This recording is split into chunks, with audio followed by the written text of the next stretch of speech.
Let's head considerably further south of there to Florida, where surveillance footage shows the moment a Florida home along Horseshoe Beach broke apart under the force of floodwaters from Hurricane Idalia. Take a look at this. Just horrific to see, and you can see the floodwaters just systematically pulling that home apart, washing it away to nothing. One person was reported dead in Georgia. Fortunately, the storm hit mostly remote parts of Florida. That helped lessen the death toll. President Biden will be in the Sunshine State tomorrow, surveying the damage and discussing the federal response to the hurricane.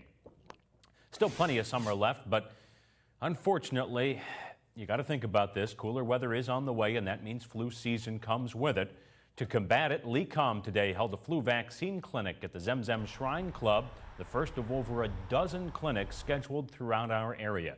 LECOM is hoping that having these roaming clinics will help more people get vaccinated, a simple way to help lessen your chances of catching the flu, which is an inconvenience for many, but for some can be fatal. Weather, meanwhile, wreaked havoc at the Arizona State versus Southern Utah college football game Thursday night in Tempe. The game had to be delayed. The entire stadium had to be cleared. This is a short video clip. We've looped it a couple of times, but this is unreal. The dust just sweeps through.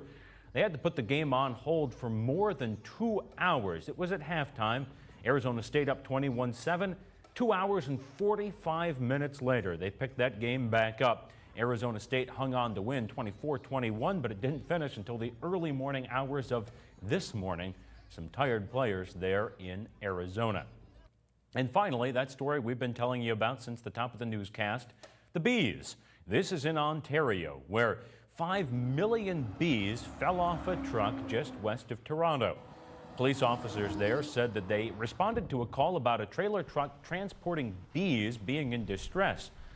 Most of those hives came loose, fell off that trailer. Bees went everywhere. All sorts of beekeepers immediately responded. Some were stung, but no one had to be hospitalized. And for the most part, they got everything cleaned up. Obviously, there's still going to be some bees in the area, but they say, for the most part, back to normal there west of Toronto.